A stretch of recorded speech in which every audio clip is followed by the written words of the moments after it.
Olá! Você está escutando Mulheres de Produto, o podcast mais empoderado de mulheres em tech e produtos digitais.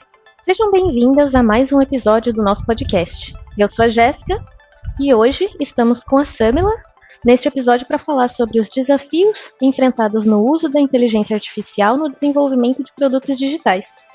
Com o avanço acelerado da inteligência artificial, somos confrontados com uma infinidade de desafios técnicos e dilemas éticos que permeiam seu desenvolvimento e aplicação no cotidiano, desde a falta de dados de qualidade até questões de privacidade e viés algorítmico. O cenário da inteligência artificial está repleto de questões profundas que exigem uma reflexão cuidadosa. Mas não se engane, apesar dos desafios, a inteligência artificial também promete transformar radicalmente as nossas vidas, impulsionando a inovação e oferecendo soluções para problemas complexos. Hoje, vamos explorar essas duas faces da moeda, os desafios técnicos e os dilemas éticos da inteligência artificial e como podemos navegar por esse território complexo de maneira ética e responsável. E para essa nossa conversa, por favor, Samila, se introduza para a nossa audiência. Olá, eu sou a Samila, eu tenho 26 anos, sou gerente de produto de inteligência artificial aqui na GUP há 2 anos e vou contar um pouquinho para vocês sobre a minha experiência até chegar na área de IA. Então, eu comecei em 2018 a trabalhar como analista dentro de uma empresa de dados, a Nielsen, e aí foi meu primeiro contato com dados, foi onde eu aprendi a usar Excel, fazer apresentações, entender um pouco sobre como funciona a produção de relatórios e bases de dados. E eu já percebi que eu gostava muito desse assunto, sempre fui uma pessoa analítica. E depois disso eu entrei na GUP, no time de suporte, onde eu tive bastante contato com tanto as pessoas candidatas quanto os nossos usuários das empresas. E eu estruturei a operação do suporte, então dentro das minhas funções eu também analisava bastante os dados dos tickets, né, o que os usuários mais reclamavam, e foi aí que eu percebi que, na verdade, as maiores reclamações não eram sobre o suporte, sim sobre o produto. Então eu comecei a tentar entender um pouco mais os papéis e responsabilidades, conheci mais a fundo a área de produto, e acabei fazendo muitas análises para as PMs sobre os tickets mais pedidos de cada área ali dentro da GUP, e com isso eu fui migrando aos pouquinhos ali para a área de produtos, fiz mentoria, e quando surgiu a oportunidade eu assumi o time de inteligência artificial, mentorada ali pela Bianca Ximenes, nossa antiga head de IA, especialista inclusive no assunto de ética, então eu aprendi muito com ela.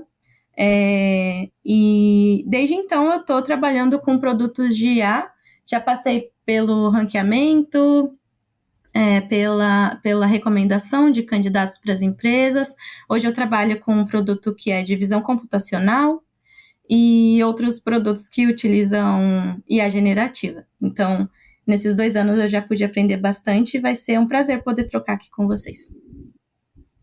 Olha que legal, gente. A gente está com a honra de ter alguém aí que tem uma bagagem super prática e muito legal em uma empresa que é super conhecida aqui da nossa audiência. Tenho certeza que todas passaram em algum momento aí pela página, ou seja, você teve contato com algum produto que teve a mão da nossa convidada aqui hoje. E, Samila, eu já vou começar te colocando ali falando já de saia justa, hein? A gente sabe que quando a gente fala de dados, volume é algo extremamente relevante. Porém, se você tem um volume de lixo, né, fica muito difícil tratar isso e um esforço de melhorar isso fica muito difícil quando a gente fala de dados, principalmente se forem não estruturados.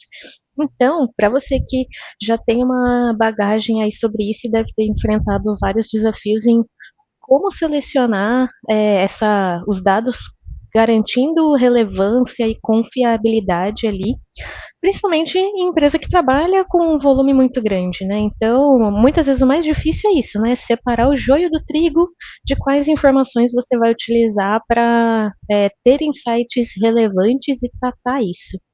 Então, se você puder contar um pouquinho para a gente. Boa.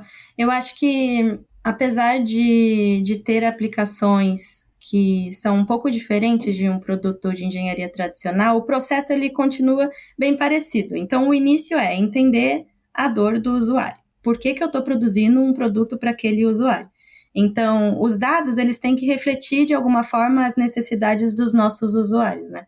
Então, se eu estou construindo um produto para os candidatos, eu preciso entender exatamente qual que é a dor deles, como eles vão interagir com esses produtos, o que eu espero que o meu modelo tenha de saída, de resultado, para atender aqueles usuários. Então, a primeira coisa é entender o que você quer com esse modelo de IA ou com essa tecnologia que você está utilizando, né? E aí, através disso, a gente vai realmente ter que avaliar quais dados a gente tem disponível e quais fazem sentido a gente utilizar.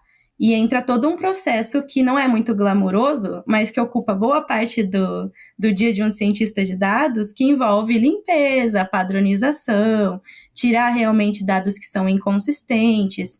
E aí, óbvio que a gente enfrenta desafios como em todas as empresas relacionados à cultura de dado da empresa, né?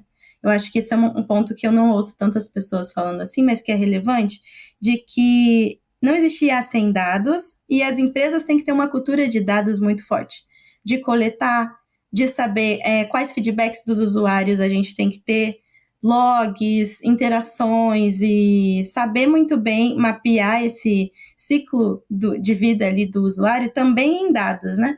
Para que aí sim a gente tenha produtos de IA muito robustos. Então, o primeiro desafio é esse. Tem o dado? Ele existe?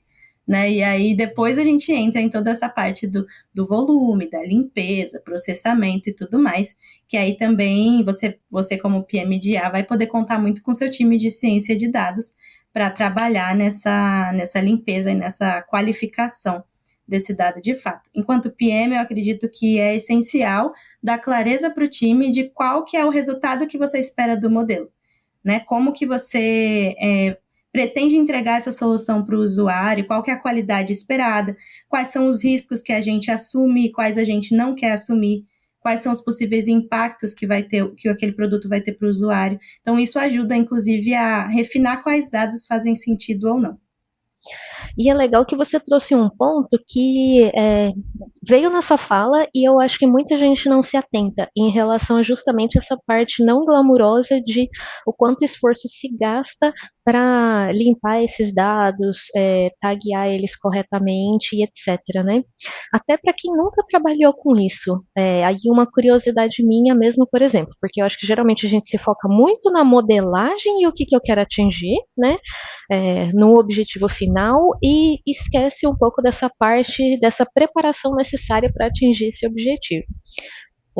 Quanto mais ou menos de esforço, é claro que isso vai depender muito dessa cultura de dados que você comentou, mas, por exemplo, um quanto de esforço pode ser necessário para deixar isso preparado para seguir uma modelagem, por exemplo? Nossa, essa pergunta vai ter uma resposta do famoso depende. Porque depende de como os dados são estruturados na empresa, né? Se a empresa já tem, por exemplo, um time de dados, dentro da GUP a gente tem o time de plataforma de dados, que é responsável por deixar tudo organizado para que outros times consumam e possam utilizar um dado que já está confiável, né? Então, aí o trabalho do cientista, ele é um pouco menor do que seria em um time que teria que fazer todo o processo de coleta, limpeza e tudo mais.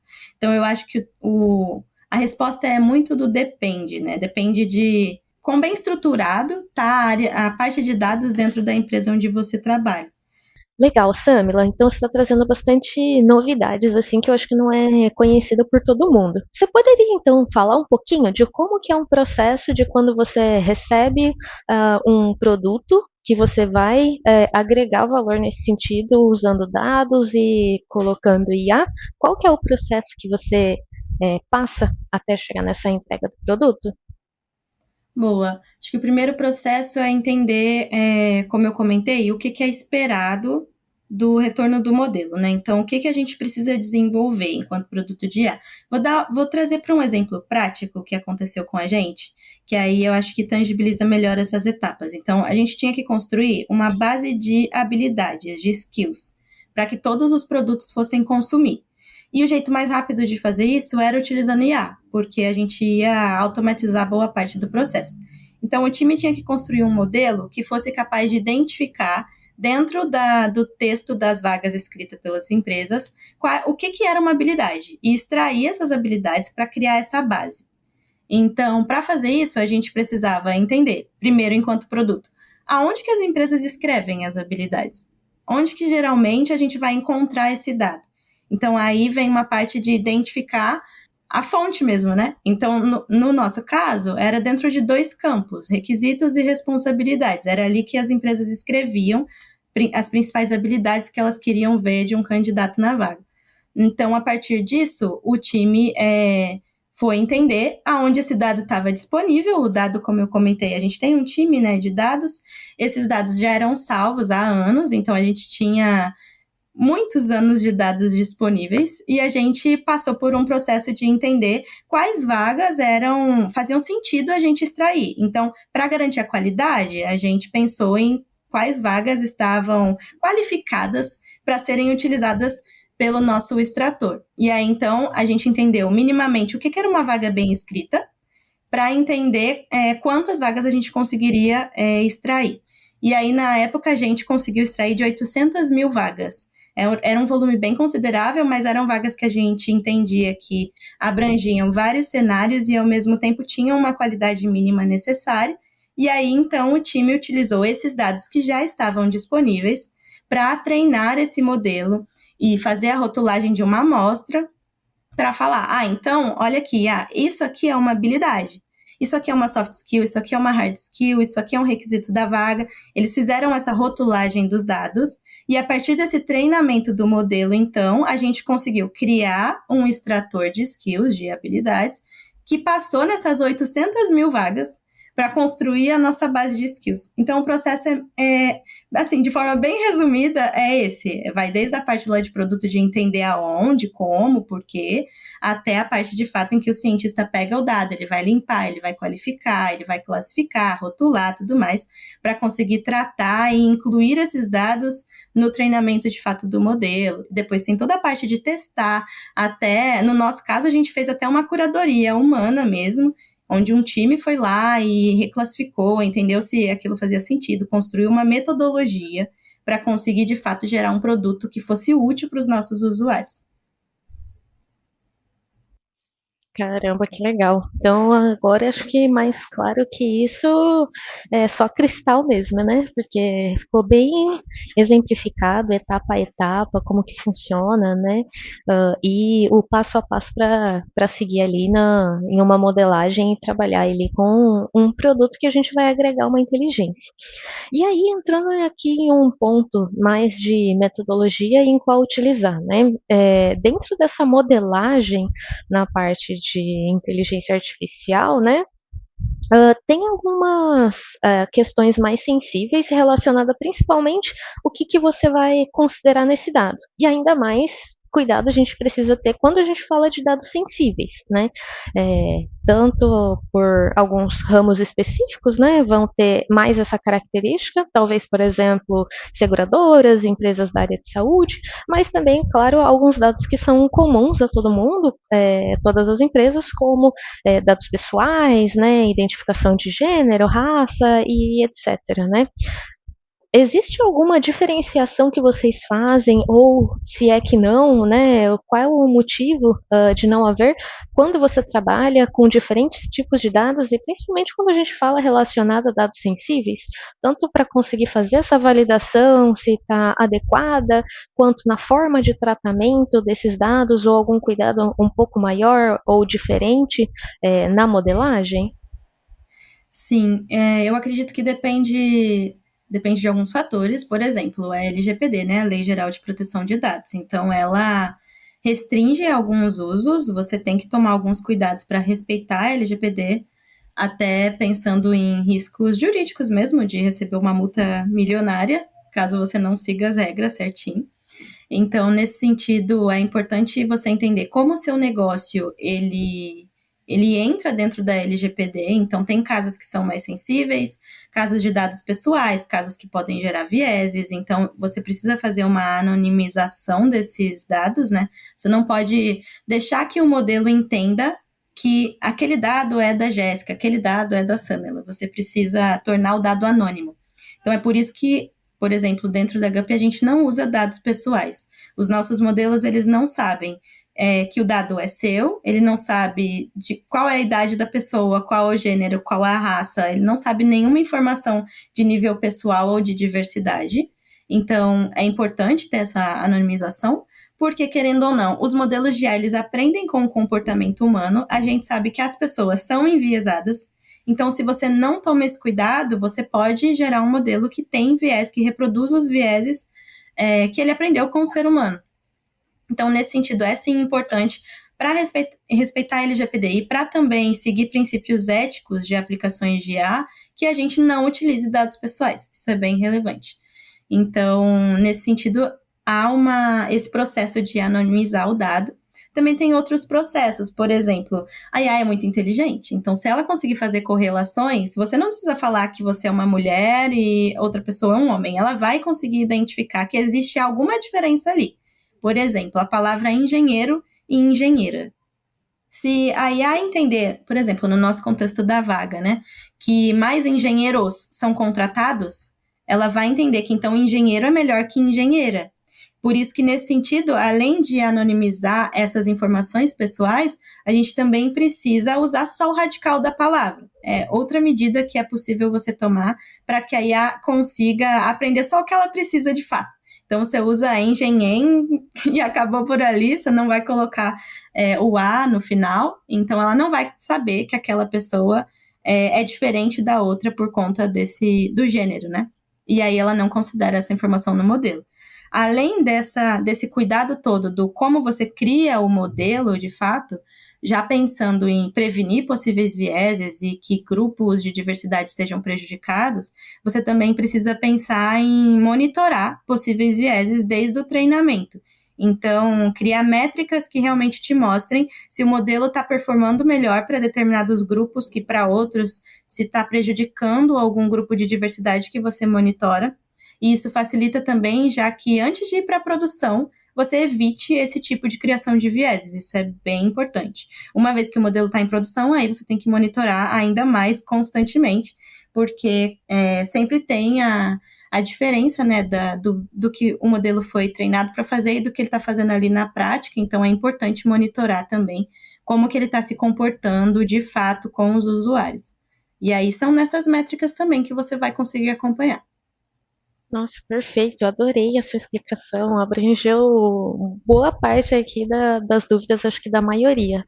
E aí, você trouxe um ponto super relevante em relação a, por exemplo, como, no nosso caso, né, no idioma português, existe pelas próprios uso das palavras, né, identificações de gênero, por exemplo, né, um dos exemplos que você deu, e existem técnicas para isso, aí eu tenho uma dúvida em relação, por exemplo, e se quando eu quero fazer algo o inverso, por exemplo, se eu tenho uma vaga afirmativa, né? Porque no caso, se eu penso um modelo de abrangência geral, eu vou fazer conforme você exemplificou, que eu uso só o radical da palavra, justamente porque o nosso idioma existe essa identificação do gênero no próprio uso das palavras. Mas se eu estou tentando fazer algo contrário, vou te dar um exemplo geral aí conhecido público, né? O Google, por exemplo, quando ele lançou a IA dele de geração de imagem, ele não tinha um filtro muito adequado, por exemplo, para filtro de profissões, né? Teve um caso aí que ficou bastante famoso, né? Que o Google gerava, quando pedia, sei lá, eu quero uma foto de um médico. E no inglês, por exemplo, eu não tenho a identificação, né? Se o médico é homem ou é mulher, né? Então, no caso, seria o doctor. E uma das versões iniciais da IA de imagem do Google, ele trazia imagens masculinas de homens, né? E, em sua grande maioria, branco. Não existia uma diversidade. E aí eles melhoraram essa modelagem para começar a ser mais diversificada, né? Para não trazer esse viés já estrutural da sociedade, né, em relação a determinadas profissões, ter algum tipo de estereótipo, né? Porém, eles não pensaram em alguns cenários, né? Que foi inclusive o que gerou a retirada dessa IA recentemente, quando em um contexto histórico, em um pedido de uma imagem de um contexto histórico, eles trouxeram imagens diversas, que no caso em específico, que correu aí a internet, né, pediram uma imagem do soldado alemão da Segunda Guerra Mundial, e trouxeram lá japoneses, asiáticos, indígenas e etc. Né? Então foi um caso que ficou bastante famoso, um caso público. Né? E aí, quando eu quero fazer. A intenção inicial foi boa, né? Poxa, eu quero trazer diversidade para corrigir um viés estrutural. Como que eu consigo fazer a minha modelagem ou existem técnicas para isso quando eu quero incentivar algo, mas eu preciso ter ciência desses tipos de complexidades que existem, né? Boa. Esse é um dilema muito complexo, porque sempre vai existir esse risco. Eu acho que a qualidade e a diversidade ali que você está imputando dentro dos seus dados é o que vai ditar a regra do que de resultado você vai conseguir mostrar para o seu usuário. Eu acho que o Google fez foi melhor do que nada. Eu avalio assim, tentar incluir diversidade é complexo, ainda mais assim quando a gente fala de geração de imagens, né? Então eu acho que eles erraram, mas tentando muito acertar. Eu acho que é um caminho mesmo, a gente tem que testar. Não sei se já existe uma fórmula mágica para incluir dados de diversidade, criar uma amostra mais diversa que já vai respeitar todos os fatores culturais e históricos. Isso é muito complexo. Eu sei de um caso positivo do Google que exemplifica isso. Por exemplo, o Google Fotos, ele tem a função de memórias. E aí, dentro da função de memórias, eles fazem todo um trabalho de curadoria para, além de usar os feedbacks dos usuários, conseguir, com curadoria humana mesmo, classificar imagens que são desinteressantes, que são tristes, que são sensíveis. Porque, por exemplo, existem comportamentos culturais diferentes, né? Quando a gente olha para fotos de um casamento, as pessoas vão estar vestidas de uma forma, geralmente de ternos. Quando a gente olha para funerais, as pessoas provavelmente vão estar vestidas de terno também. Como que você diferencia? Então é complexo. Por exemplo, a viúva hindu, ela se veste de branco. Em Camarões, quando as pessoas morrem, eles usam cores vibrantes. Isso é totalmente diferente do que a gente vê aqui no Brasil. E aí, quando você está trabalhando um produto que tem que atender a todas essas diferenças culturais, regionais e tudo mais, você vai sim precisar colocar dados nesse modelo que contemplem essa gama de diversidades. E aí, talvez, o caminho da curadoria, do feedback do usuário, seja de fato o melhor jeito do modelo entender se aquilo faz sentido ou não. Então, você dar autonomia para o usuário de falar se, poxa, Google acertou ou errou, isso não faz nenhum sentido. E, ao mesmo tempo, você também ter um trabalho muito forte de curadoria desses dados, dos resultados do modelo, de entender quais são as features que você pode incluir que vão aperfeiçoar o resultado de alguma forma e melhorar a sua acurácia. Mas é muito complexo. Acho que a gente está falando de coisas que até um humano talvez teria dificuldade de acertar. E envolvem contextos muito específicos, históricos e de diversidade. Então, não é simples de fazer, mas eu ainda acho que o caminho que eles fizeram é o melhor, porque é errando que se aprende. Eu ainda acho que eles tentaram uma coisa que é boa, sabe? Incluir dados de diversidade é melhor do que só gerar imagens de homens brancos. Então, acho que é meio que nesse sentido mesmo. A gente ainda tem muito para evoluir em todas as aplicações relacionadas à diversidade e inclusão.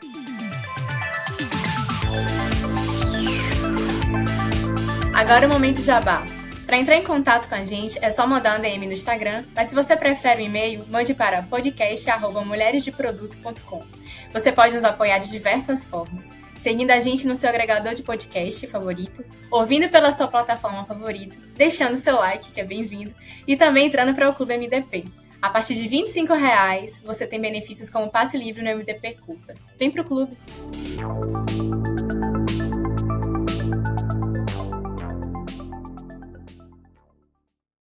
E aí eu adoro que aqui a gente tem justamente um espaço aberto para não necessariamente trazer respostas taxativas, mas trazer provocações para as pessoas refletirem sobre, né?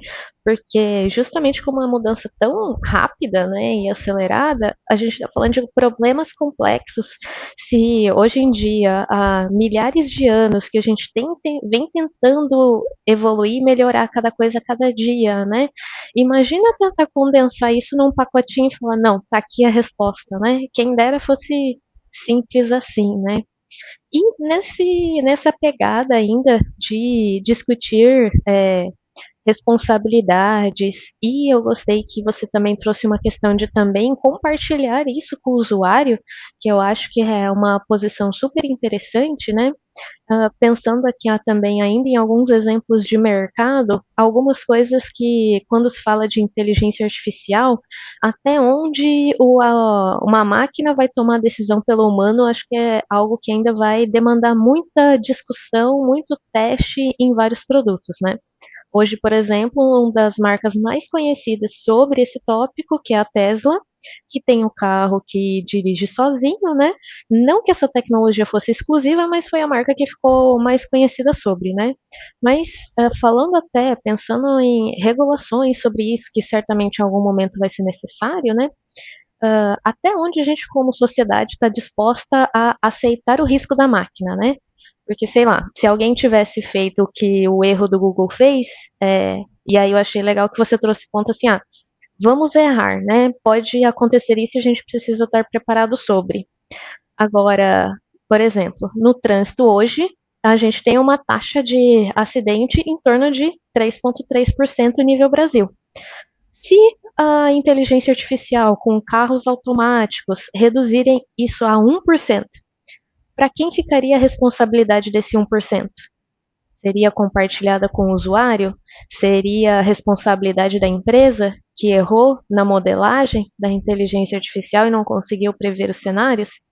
Acho que tem algumas coisas assim relacionadas à regulamentação, que eu não sei se às vezes na hora que você está pensando em alguma coisa de produto ou olhando alguma notícia sobre, tem essa tópico um pouco mais, muito mais ético e filosófico, né, de até onde está disposto a correr o risco do erro e que toma a decisão ciente desse risco.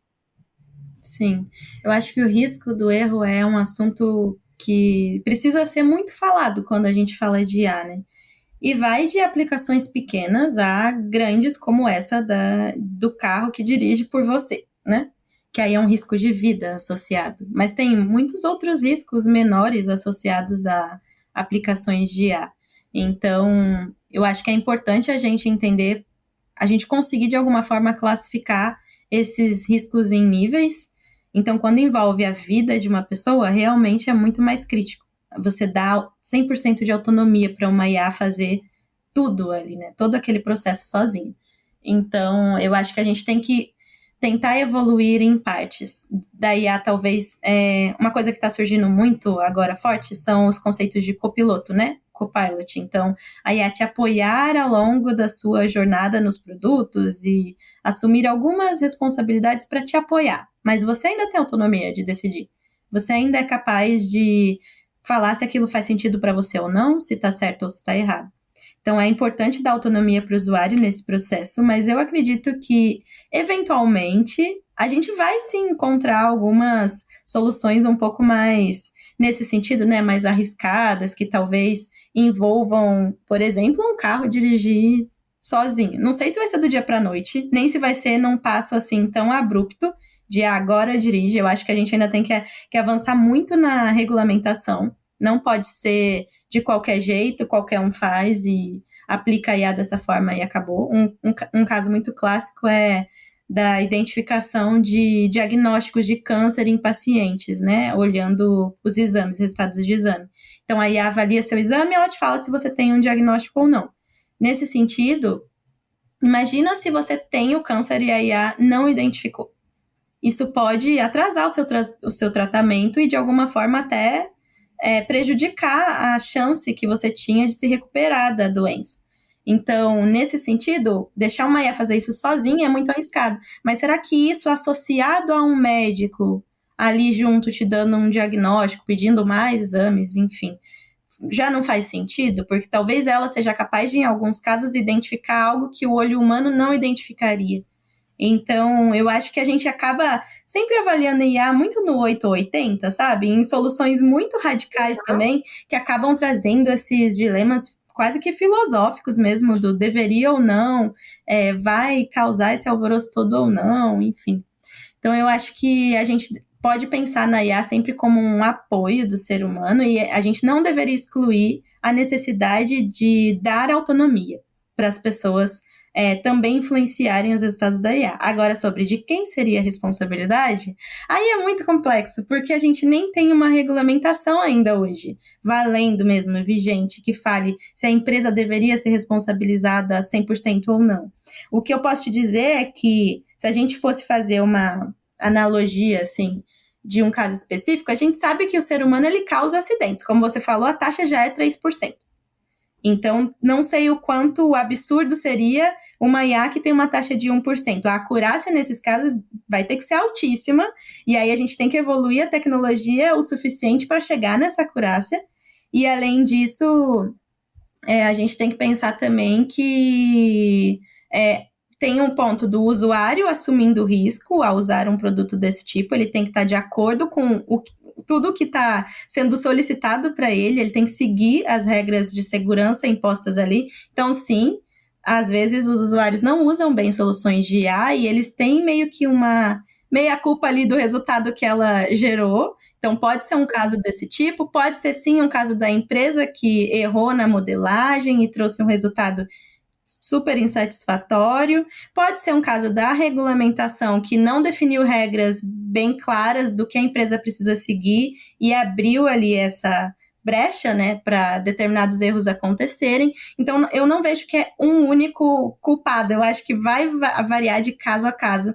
E aí é uma discussão quase que filosófica de se a gente, enquanto sociedade, está disposto a assumir esse risco para uma máquina. Uma coisa é você estar dirigindo ali, considerando todas as variáveis que estão acontecendo à sua volta, e você se envolver num acidente. Outra coisa é uma máquina te envolver em um acidente. Talvez mesmo que seja 1%, 2% a menos ali, né? Ainda assim, talvez seja muito. Talvez ninguém tope isso e tenha um nível individual de decisão também associado. Eu acho que é isso. Adoro essas conversas mais abrangentes, assim, justamente porque a gente está falando de algo que é, assim, não é que existe de agora, né? Data Science já existe há muito tempo, né? E parte de modelagem, dados, etc., né? Mas o fato é, né, que o ChatGPT foi um marco no mercado, né? E está se acelerando cada vez mais o uso, né? Em múltiplos produtos, em múltiplos segmentos. Então, são discussões que a gente precisa pensar, assim como lá no desenvolvimento de produto digital lá atrás, e aí conforme o passar do tempo, a gente foi desenvolvendo boas práticas, poxa, vamos fazer design pensado no usuário, vamos ter modelos de desenvolvimento de códigos mais limpos, mais eficientes, vamos pensar em arquiteturas mais escaláveis, qualquer outra tecnologia nova que a gente acrescenta, né? Se a gente não discutir esses impactos sociais e como que a gente vai desenvolver, a gente vai ficar muito focado só lá naquele KPIzinho que está lá nas métricas da empresa, não, eu como produto vou mirar aqui, né? E a gente não traz propostas assim que agregam tanto valor quanto, ou impactam a qualidade tanto quanto do que a gente está trabalhando, né? Então eu adoro essas discussões e amei as suas colocações. Então, colocando mais uma pimentinha aqui nessa nossa discussão, se nós falamos ali de dados tratados e já existem todas essas complexidades, quando a gente fala em inteligência artificial, a gente fala em escala, né, para que esse uso faça sentido. E então, quando a gente acrescenta a questão da segurança da própria tecnologia, da estrutura dos dados, né?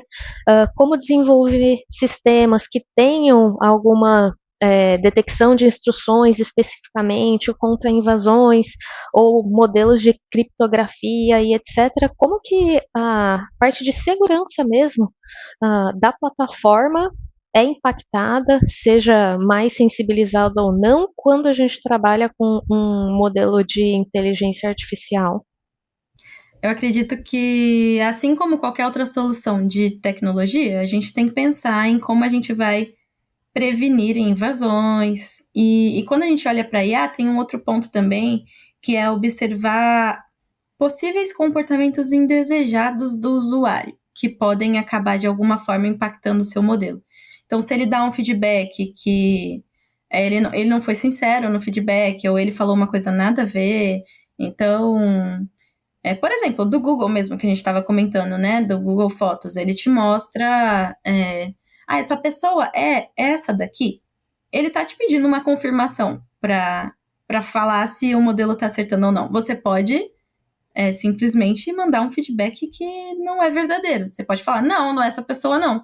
Isso pode confundir o modelo. Então, às vezes, quando a gente fala de o próprio usuário pode prejudicar a qualidade do seu dado.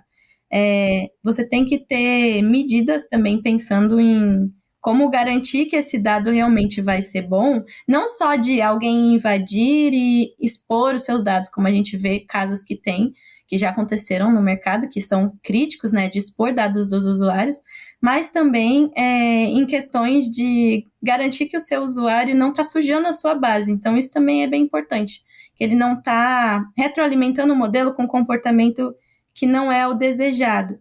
Bom, então, além desse ponto do como o usuário pode acabar impactando, a gente tem também o lado da empresa de garantir a segurança, né? Então, de, por exemplo, ter times de segurança, como é o nosso caso, que é responsável por garantir que todas as funcionalidades estejam protegidas.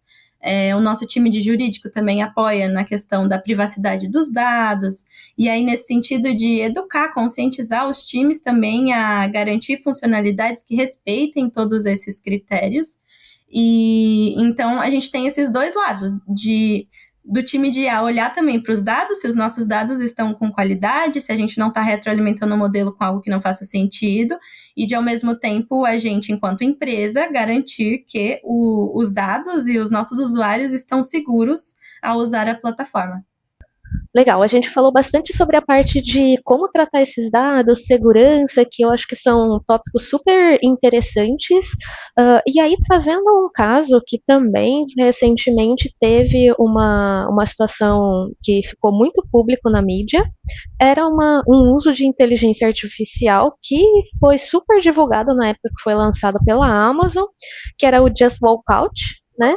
Em relação às pessoas pegarem produtos dentro da loja e eliminaria as posições de caixa, porque através de inteligência artificial iriam identificar os movimentos das mãos dos clientes, os produtos colocados na cestinha, e aí a pessoa só sairia ali para né, já seria cobrado o produto automaticamente. Aí vem a pergunta, né? Porque veio justamente a situação de que, na verdade, essa inteligência artificial, né, demandava o esforço de 1.000 trabalhadores na Índia para manualmente ficar colocando e tirando esses produtos, justamente por uma acuracidade extremamente baixa dessa inteligência artificial. E aí, como que a gente pode trabalhar em relação à ética também no uso de inteligência artificial dentro do produto, né? Para ter clareza e transparência em relação ao uso. Boa. Eu acho que o assunto de ética ele é bem crítico. Nesse sentido, eu acredito que a gente precisa sim de regulamentação, né? De entender quais são as regras do jogo. Tem empresas que são muito boas em definir governanças de IA e princípios éticos que elas seguem. Por exemplo, o Google tem declarado abertamente os princípios éticos dele, Microsoft, IBM. Então, já temos empresas referências nisso. Inclusive, tem uma pesquisa da McKinsey que fala que essas empresas que têm IAs de alta performance, 38% delas costumam ter governanças bem definidas. Enquanto as empresas que não têm IAs de alta performance são só 20% que têm essas governanças bem definidas. Então, acho que é relevante a gente pensar em ética enquanto organização mesmo, né? Quais são os princípios que você quer seguir, impacto social das soluções que você está colocando em produção, como isso impacta a vida das pessoas, se traz algum risco, a gente já falou bastante de risco, então também ter esses riscos mapeados é super relevante. Mas uma coisa que eu achei curiosa desse caso é que, gente, não faz sentido, assim, é uma aplicação que na minha cabeça não faz nenhum sentido, porque a gente está vendo muito esse movimento de tentar colocar IA em tudo, de qualquer jeito, a qualquer custo, inclusive custos altíssimos, não só para as pessoas, mas financeiros mesmo, né? Então essa aplicação, ela foi super cara, até onde eu entendi, era esperado que uma acurácia de 95,5%, que já é super elevada, exigiu horas e horas de gravações e câmeras e tudo mais. E no final do dia, o que o usuário precisava? Era não interagir com um atendente? Era não passar por um caixa? Era pegar uma compra e sair rapidamente? Será que aqueles carrinhos, né, que você coloca o item lá e já computa, né, que você pegou um leite, uma água, por exemplo, já não resolvia? Então é muito assim, criar soluções que não têm embasamento em dores reais dos usuários. E aí a gente gasta absurdos com IAs que dificilmente vão ter essa acurácia desejada, esperada para funcionar, e gasta recurso mesmo em aplicações que, se você fizesse de um jeito mais simples, que iria gastar menos, iria entregar um resultado tão bom quanto, iria resolver uma dor do mesmo jeito para o usuário. Então, são questionamentos que a gente tem que se fazer quando a gente vai aplicar IA. Não só éticos, mas faz sentido aplicar IA? Essa é uma discussão que a gente tem que estar sempre voltando, porque cada vez mais a gente vê umas aplicações encabidas no mercado. Eu gosto que a gente roda e aí sempre volta nas bases da criação de produto, né? Gente, a gente está aqui para resolver dores do usuário. E aí, qual que é o conceito de MVP? Como que eu consigo testar se eu estou resolvendo a dor do meu usuário de forma mais simples e barata e rápida, né?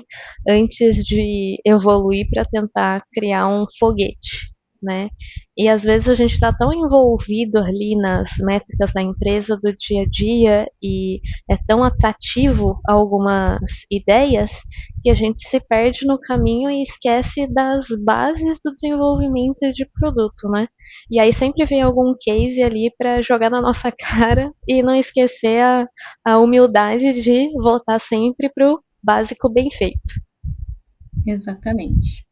Nossa, adorei, porque a gente vê que é realmente um tema complexo, né? Tem muitas áreas envolvidas.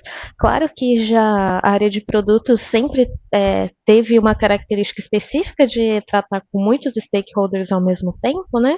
Mas a gente vê que a inteligência artificial traz alguns olhares um pouco particulares, assim, no sentido de como mitigar, como controlar, abordagens para tratar isso que eu estou aprendendo muito, inclusive, aqui no episódio de hoje.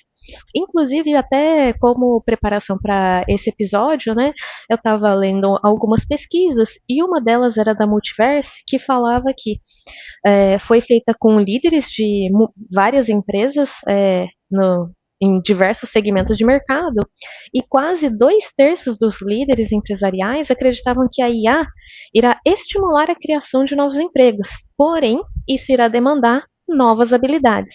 O que eu achei interessantíssimo, porque está batendo muito com tudo que você está trazendo aqui. São tópicos muito interessantes, tópicos extremamente complexos, que não é só lendo um artigo e fazendo uma maratona de vídeos no YouTube que você vai conseguir se preparar, né? Tem muita prática nisso envolvido. E aí eu queria ouvir um pouco a visão de futuro de alguém que está justamente na área que hoje em dia é considerada a área do futuro, né? Porque em alguns momentos tem da área do mercado um pânico de que, nossa, vai acabar os empregos, ninguém mais vai trabalhar porque tudo vai ser inteligência artificial e o ser humano não vai servir mais para nada. E, por outro lado, existem também essas abordagens de que vai tornar alguns trabalhos mais eficientes, mas vão se abrir novas oportunidades, requisitando skills diferentes. E aí, Samela, o que você imagina que vai ser ali do nosso futuro da área de tecnologia? Boa. Eu acho que toda a grande tecnologia que surge, ela assusta, né? A gente já passou por isso no passado também. Até quando a gente olha para os filmes, né? 2020, carros voadores. A gente estava tão longe disso, né? A gente ainda tem tantas coisas que tá longe de ser resolvido com tecnologia. Então, eu acho que sim, é normal se assustar, ainda mais se você não conhece e não entende as limitações dessas tecnologias em aplicações reais. Mas eu acredito que a IA ela tem um potencial enorme, sim, de mudar o mercado. Então, desde a forma como a gente trabalha, até enquanto gerentes de produto mesmo, a funções mais operacionais, de fato, existe risco, como qualquer entrada de grandes tecnologias no mercado, de substituir determinadas funções. E o que eu vejo que vai acontecer é essas tarefas mais repetitivas, a gente cada vez ter mais apoio de IAs realmente realizando elas. Tarefas também que envolvem análise de grande quantidade de dados, então trazendo um paralelo para a nossa posição de gerente de produto. A definição da estratégia, de, por exemplo, mapear o que os concorrentes estão fazendo, olhar para os dados do mercado, definir quais são as oportunidades dos seus usuários, tudo isso dá para você ter um apoio muito grande com IA.